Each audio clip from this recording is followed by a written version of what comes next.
God is talking to you right now. This isn't just noise. This isn't a coincidence. It is a clear moment of divine grace. He isn't whispering anymore. He is saying it out loud. Come on, not later. Not when everything seems safe or in order. The shift starts tomorrow. And no, this isn't about chasing a date on a calendar. It is about seeing a spiritual door that God is opening for you. You have been waiting and crying out in the dark, asking when. You fought battles without saying anything. You may have wondered if your prayers even reached the sky, haven't heard every word and saw every tear. And now the answer is on the way, not as a maybe or a possibility, but as a promise that is already coming true. When the time is right, the Lord will make it happen, says Isaiah 60:22. And you know what? It's the right time. The delay is over. The quiet is gone. This is your sign to get ready. Not just your suitcase, but also your soul. Get rid of the mess. Make it easier. Clear some space, because the new things that are coming won't fit into your old life. No, you won't get it all. You don't have to do it for God. He is not giving out plans. He is asking you to come. When he says, let's go, he doesn't mean it as a suggestion. It is a big step forward. You were chosen for this moment. You know it deep down. Your spirit is saying yes if you feel something in your chest. So don't keep going. Please stay with me. We are going to pray about this next step together, and things will change. Type amen in the comments if you are ready to walk into your purpose with faith instead of fear. Let heaven know that you agree. Let hell hear your promise, and let your heart feel the strength of saying yes to the call. You are not too late. You are right on time. God said, let's go. And this time you are going with him. Something holy is happening, not in the near future, not in a distant time, tomorrow, but not just any tomorrow. This is a divine appointment that was planned for you before time itself began. This hour was written into God's plan long before you were born and took your first breath. Heaven has already done something for you, even if you can't see it. What seems like a sudden change is really the arrival of an old design at your door. Consider Esther. She didn't grow up in a palace, but there was a reason she was put there. Mordecai didn't say, think about it. Instead, he said, who knows but that you have come to your royal position for such a time as this? Esther 4:14. That is how heavy and amazing what is going on right now is. Not only is this a new day, but it's also a turning point in your life. You have been walking through deserts of doubt. You have prayed silently at night, wondering if God still sees you. And he does. The quiet wasn't empty. It was getting ready. While you were standing still, he built the road under your feet. It's time to go now, not just in terms of body, but also in terms of mind, spirit, and heart. It's not about moving to a new place. It's about answering a higher calling, getting more in line with your true self, and living a life that finally matches the promises God made to you when no one else was around. But you have to be ready to move. Picture yourself in your room with your suitcase open. What do you bring with you? Not clothes, but bravery. Not shoes, but the wisdom you get from every fire you've walked through. Bring your faith, your strength, and your praise from the night. But just as important, know what you should leave behind. The shame, the self-doubt, the voices that said, you are not enough. You can't take the chains of your past with you into the freedom of your future. Just like the Israelites had to leave Egypt behind in their minds, God is not just calling you out. He is asking you to call him. Forget the past. Don't dwell on it. I am doing a new thing. Now it springs up. Do you not see it? Isaiah 43:18-19. A new thing is happening right now. This is a spiritual move. You are not being sent to a place you don't know. You're being put into something that is ready. Your obedience is taking you straight to favor. Just like Ruth walked into the field not knowing it belonged to Boaz. You didn't miss it. You are not behind. You are right on time. What do you do during this countdown? You stay on guard. Be humble. Keep your mind clear so you can hear the directions clearly. The countdown doesn't mean to stop. It is a charge. Every second has a reason for being. This is the come before the show starts. The come before Jesus said, Lazarus, come out. The stone had already been rolled away. There was no explanation for the command. It had power. And when God talks to you now, it won't be to ask. It will be to wake up. So don't take the silence for granted. It's the last breath before letting go. Don't fight the urge to pack light. What is coming will need space to grow, space to breathe, and a heart that isn't weighed down by the past. Not just a new day is coming, it's a different way of life. And tomorrow, the rest of your life starts. You may not know it, but you are currently in a sacred in-between space where the old is starting to fade and the new hasn't quite arrived yet.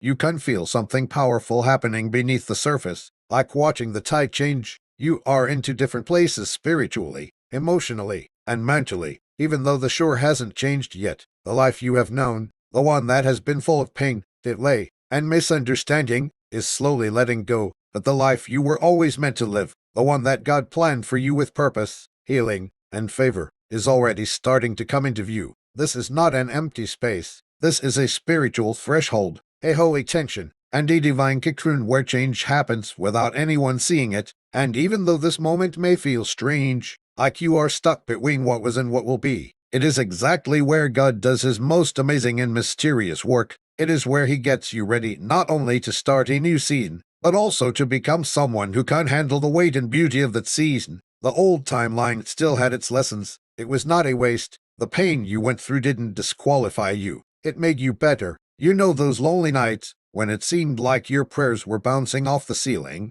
I'd heard everything. The unanswered doors, the missed chances, the friendships that faded, and the betrayals you never saw coming were all part of the ground where your roots grew deep. Psalm 126:5 says, "Those who sow with tears will reap with songs of joy." You have sown a lot. God is getting ready for the harvest now. But before you cross over, you have to make a choice and let go. Not everything can go with you into the life God is showing you. You need to let go of some memories, patterns, and ideas about yourself, not because they didn't mean anything, but because they are too small for the future. God is not only changing the things around you, he is changing who you are. You are not the same person you were, and you will never be the same person you were when you were trying to survive. In Genesis 12, God told Abram, "Go from your country, your people, and your father's household to the land I will show you." There was no map or details, just a promise and a call to trust. Abram did more than just move. He became Abraham, the father of many nations. And that change didn't happen by holding on to comfort. It came through following orders in the dark. You are also being called out. You are being called out of scarcity thinking, self-doubt, and stories that say you are too late or not enough. Not just physically. You are not too broken. You are not forgotten. You are not stuck. You are becoming to enter this God-prepared reality. You must let go of the past, throw off everything that hinders and the sin that so easily entangles, says Hebrews 12:1, so that we can run with perseverance the race marked out for us. You can't run freely if you're dragging chains from a chapter of your life that is already over. The regret, the anger, and the sadness you've kept hidden away like old letters were never meant to come with you. God doesn't want you to forget. He wants you to let go. What seemed like loss was often God's way of protecting us. What seemed like a delay was really protection, and what seemed like silence was really a holy strategy. There was a woman I knew who had prayed for years for someone to see and value her, for someone to understand how deep her heart was. Each relationship made her feel more alone than the one before. She was about to give up, but during that time of waiting, she started to see herself as God saw her, not as others saw her. Instead of begging to be picked, she started to walk like someone who was already loved, and not long after that, without trying, she was given a role of power and influence that was much bigger than what she had asked for. That is what happens when you stop pushing yourself and start going with the flow. You are not walking into any future. You are being moved into one that was made just for you, not the edited and filtered version you showed to survive, but the real you that God saw all along, even when things were at their worst. This is not desire. It is in line. Ephesians 2:10 says, "We are God's masterpiece, created in Christ Jesus to do good works, which God prepared in advance for us to do." This means that your future is not random, it is ready. But you need to be ready to move when the cloud does. The Israelites didn't always know where they were going in the desert, but they knew when it was time to go. They followed the cloud during the day and the fire at night. They moved when the cloud went away. This is a very special time. Your spirit knows it. There is a restlessness, a stirring, a quiet urgency that says, "Get ready," even if your mind can't explain it. And here's the truth. It will feel sudden when the acceleration happens, but it won't be crazy. Heaven is answering your years of secret faithfulness. In a matter of days, God will do what you couldn't do in years, not because you worked hard for it, but because you are aligned. You have given in, you've gotten bigger, and now he can give you more. You aren't going into this next season empty. You are walking in with a crown. God uses people who stay with him when things are hard, worship him when it hurts, and refuse to let go of him when it would be easier to walk away. So don't fight the change. Let it take you. Let it give you new life. Let it shock you. The timeline you're going into doesn't make sense. It is based on promise, mercy, and fate. You didn't just happen to be here. You weren't. And what's coming is more than a big step forward. It is your becoming, before the change comes in full, before the doors open and the new season takes over. There is a quiet truth that needs to settle into your spirit. Divine movement doesn't start in the sky. It starts with who you are. Heaven's timing may seem sudden, but it has been in the works for a long time to fit with your life.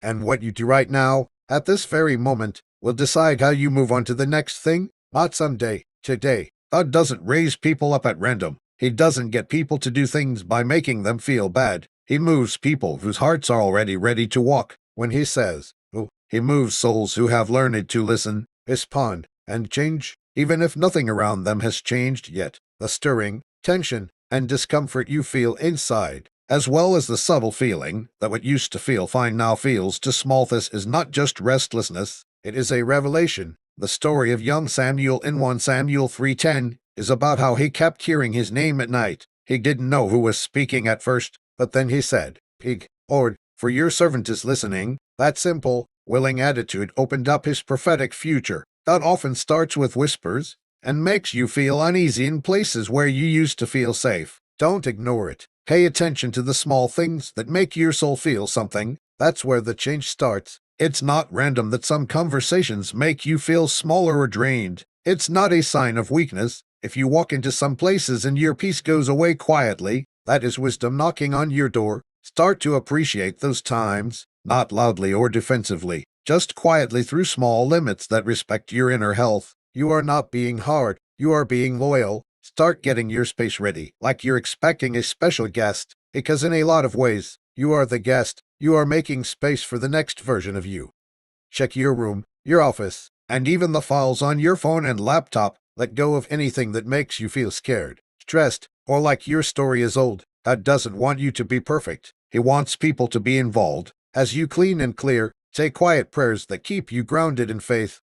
Take away what I don't need anymore. Make room in me for what's next. You will see how peace comes to where chaos used to be. What you say, even when you're not paying attention, matters. There is a time to tell your story, but there is also a time to stop acting like your pain is still yours. Stop giving your deepest wounds to people who were never meant to carry them. God doesn't want you to be quiet because you're scared. He is asking you to be strategically still. You don't have to explain this change. You are asked to walk it with grace. This time of year, your relationship with God doesn't have to be intense or dramatic. He doesn't want big shows. He wants you to be there. 10 minutes of honesty every day. No begging.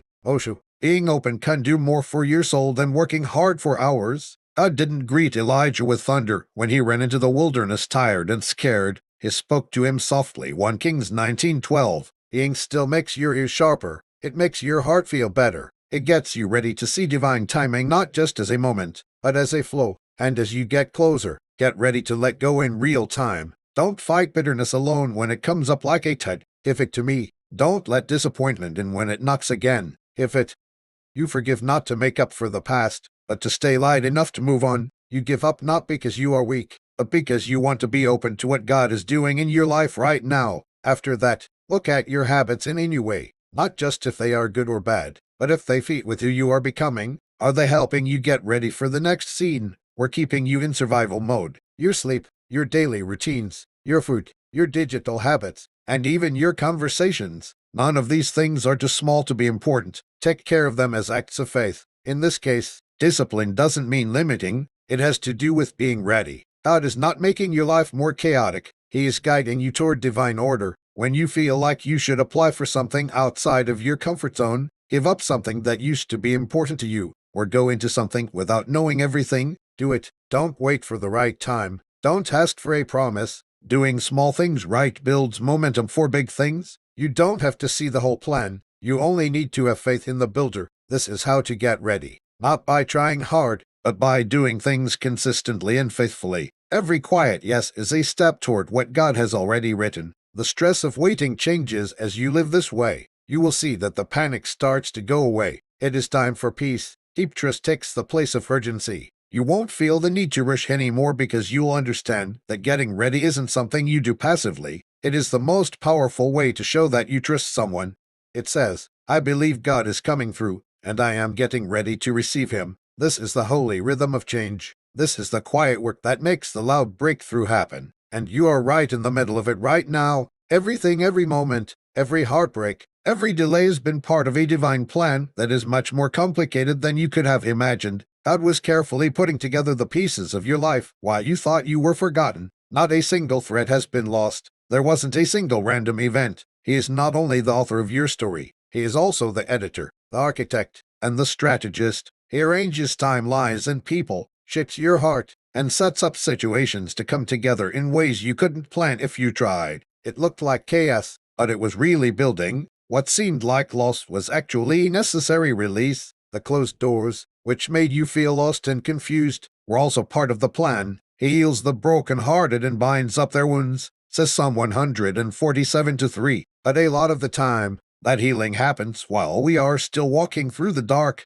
You didn't miss it. You didn't get behind. You are being aligned, refined, and positioned not for comfort, but for a purpose. You don't have to be perfect for God to align with you. You have to give in. He doesn't wait for you to figure everything out. He waits until your heart is ready to bear the burden of what he is about to give you. Alignment is about how you stand, being open enough to hear him, ready to move, and brave enough to let go of what doesn't fit anymore. You have been stretched without saying anything. You have grown through times when it seemed like no one noticed, when your faith was tested not in public but in private. Now you are in that rare moment when everything God has been working on behind the scenes starts to come together in public. Your gift will help you with your job. Your healing will be as strong as your influence. Your promotion will get in the way of your preparation. When it does happen, it won't be subtle. This next move of God won't be loud, but it will be clear. There won't be any announcements because the fruit will speak for itself. One day you look up and see that the air around you is no longer the same as it was in your old life. Others will wonder where you went, how you changed so quickly, and how you got out of the box they were trying to keep you in. You don't have to explain anything to anyone because this isn't about disappearing. It's about change. Like Moses came down from Mount Sinai with a glowing face, was unrecognizable after being in God's presence, Exodus 34. You will come back to the world with proof of where you have been and who you have become. Not everyone will understand the shift, and that is okay. The ones who are meant to walk with you in this new scene will recognize your new sound. Others simply will not. You are not just changing scenes. You are changing dimensions. The version of you that was once overlooked, underestimated, even mistreated, that version has served its purpose. But it is not the version crossing over. God is reintroducing you in a new realm, wrapped in wisdom, crowned with clarity, covered in favor. Where you once begged for validation, now you will be trusted with influence. Where you once felt invisible, now you will be seen and sent. This is not ego. It is elevation. You will feel it before you see it. It begins subtly. The conversations that once excited you will now feel hollow. The rooms you used to speak in will suddenly feel too tight. The places that once felt like comfort will now feel like compromise. And you will wonder, why am I no longer at peace here? But that discomfort is your confirmation. God is gently disconnecting you from what you have outgrown, not to punish you, but to prepare you. This is the cost of expansion. It is not always loud, but it is always real. Your spirit is awakening to a new frequency, one that refuses to settle for less than what it was made for. It is why you feel the tension. It is why you sense the need to move without fully knowing where. This mirrors the story of the prophet Elisha. When Elijah's mantle was placed upon him, 1 Kings 19:19, he didn't just follow the call. He burned the plow. He left behind everything familiar to step into something sacred. That is what the scene requires, a willingness to say goodbye to what fed the old version of you and a readiness to walk forward even if it costs your comfort. You have prayed for the new doors, but they require a new you, and that means you cannot shrink to fit into places that were only meant to grow you, not contain you. You cannot lower your light to make others more comfortable with your breakthrough. If your presence makes others uncomfortable, let it be a sign that you have shifted and keep moving. Yes, the past will try to call you back. Old patterns will whisper their familiar songs, but the future has already answered. It is already unfolding. The grace for the old places has lifted, and the pull toward what is ahead is too strong to ignore. And when the moment comes on, it will, when you feel the undeniable sense that something has changed, that you no longer belong where you once did. Don't fight it. Don't mourn what no longer fits. That is not arrogance. That is confirmation. The friction you feel is evidence of your growth. Let the shift be quiet if it needs to be. Let the exit be unseen. Let the transformation be undeniable. You are not walking away from who you were. You are stepping into who you truly are. Not lost, not late, aligned. As this new timeline opens before you, there is a deeper transition taking place, one that often goes unnoticed, yet is just as crucial as any outward change. It is not the shift in circumstances that challenges most people. It is the shift in response to blessing. When you have spent years in survival mode,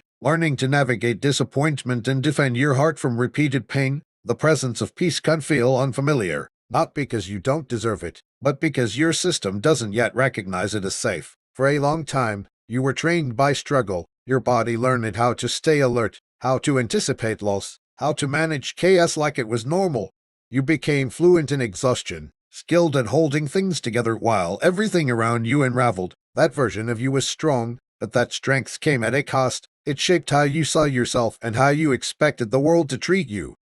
As God moves you into a realm of favor, where striving is no longer required for survival, your soul is learning a new rhythm that doesn't brace, but breathes. The absence of anxiety may feel suspicious at first. Quiet mornings may feel eerie. Doors opening without resistance might stir old reflexes that asked, "What is the catch?" But these aren't signs of trouble. They are signs of healing. As Isaiah 32:15 reminds us, "In returning and rest you shall be saved. In quietness and in trust shall be your strength." The peace you feel now isn't the absence of reality. It is the arrival of divine alignment. You are not losing awareness. You are gaining stability. And something else is shifting, too. Your desires. The things you once chased so urgently now seem less pressing. What used to validate your worth doesn't carry the same weight. You may find yourself uninterested in achievements that once consumed your focus. That isn't apathy. It is maturity. Psalm 37:4 says, "Delight yourself in the Lord, and he will give you the desires of your heart." But before God gives,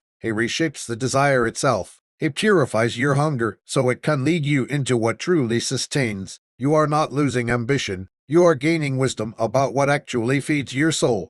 And joy, perhaps the most misunderstood emotion in seasons of transition, begins to evolve. It is no longer the explosive highs that crash just as quickly. It becomes quieter, more rooted. It flows like a steady stream instead of crashing waves. This joy doesn't beg for attention. It doesn't require constant affirmation. It is the kind of joy that lets you smile in solitude, the kind that doesn't leave when opinions change, the kind that quietly walks with you through every room you enter. But with increase comes something else, responsibility. Not the burden kind that wears you down, but the sacred kind that invites you to steward peace. In this realm, you are not called to perform for your worth. You are called to preserve your stillness, and that stillness becomes a form of strength. You no longer feel the need to prove you belong in every space. You understand your value isn't up for debate. Your soul learns to settle. Sometimes, peace brings an unexpected companion, grief. Not grief for what you lack now, but for how long you lived without what should have always been yours. You may look back and feel a heaviness,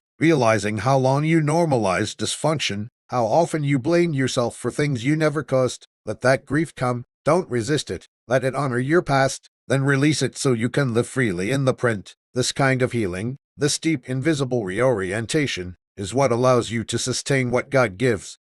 Many can receive breakthrough, but few can remain in it without falling back into the old habits, old expectations, old fears. That is why God is not just changing your situation. He is expanding your capacity, teaching you how to live without suspicion, how to breathe without bracing, how to stay open when you have been taught to protect. This is what makes the relocation permanent. Understand this: the new timeline doesn't always feel loud or dramatic. It is not about high emotion. It is about clarity. It doesn't demand every ounce of your energy. It actually restores what was drained. You will know you have entered it not because everything outside looks different, but because you respond differently. You pause before reacting. You listen longer. You don't need to defend your growth. You let your fruit speak. The shift becomes most evident when your inner life stops resisting goodness, when your nervous system no longer prepares for disaster the moment something goes right, when peace feels normal and chaos feels foreign, when you stop rehearsing worst-case scenarios